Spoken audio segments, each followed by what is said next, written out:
an article was released with an interview from the Jewish Insider interviewing House Rep Madison Cawthorn. You may have seen pictures of him in a wheelchair. He is now newly elected to the House and is the youngest House member. And in it, he was talking about sharing his faith and being zealous to do that, and some of his history with rehab and the accident and why he's in a wheelchair and so on.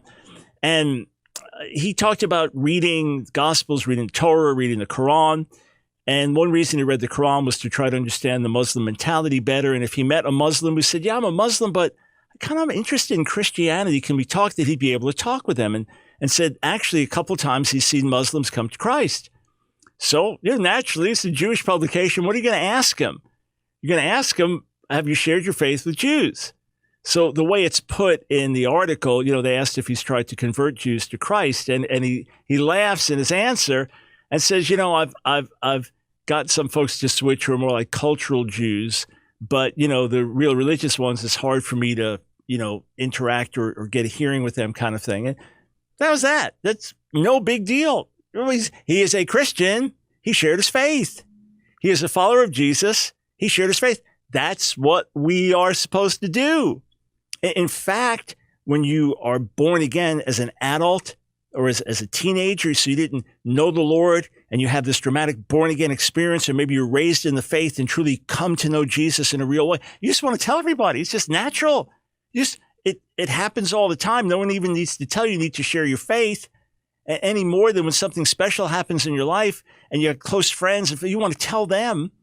So that's why, especially in the early days, you just share your faith left and right. Most of us did it almost. We were contagious to be around, because the moment we're around someone, we're going to be talking about Jesus. And it's just, we didn't have all the wisdom at that time, and and maybe didn't even have all the compassion. But boy, we just had to tell everybody. And then it remains a mandate, which is why missionaries go all around the world. And who do we go to? To the ones who don't believe. That's why we share our faith with Muslims and with atheists and with Buddhists and with Hindus and with Jews and with others who don't believe what we believe. If they believe what we believe, we'll bless them as brothers and sisters in our fellowship, but we won't go to share the message with them. We do that with those who don't believe. Of course we do. And here Madison Cawthorn has enough sense to realize, a religious Jew, it's been harder to interact with them, but he seemed from the interview to have real respect for the Jewish people as a Christian. So some folks found out about this outcry of daily beasts. Like, no, what? Sharing is trying to convert Jews, Muslims. He's in the House of Representatives. What?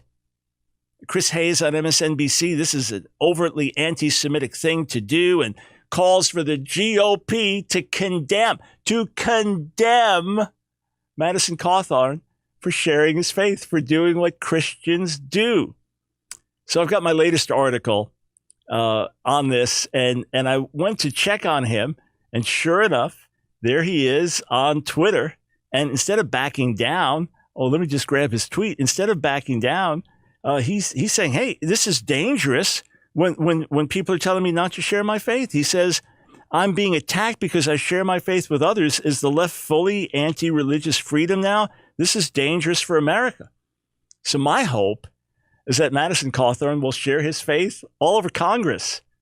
My hope is that he'll share with Muslim members, he'll share with Jewish members, nominal Christians, others, that as he develops relationships and gains respect from people and they begin to interact with him as a peer, that he'd be a good witness. That's what we are called to do. This is not the great suggestion, but the great commission to go into all the world and make disciples, to go and preach the gospel, right? To be witnesses, to share our faith.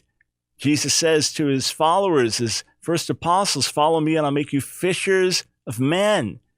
As Dawson Trotman, founder of the Navigators, wrote many years ago, we were born to reproduce. We have been born into the kingdom of God to reproduce.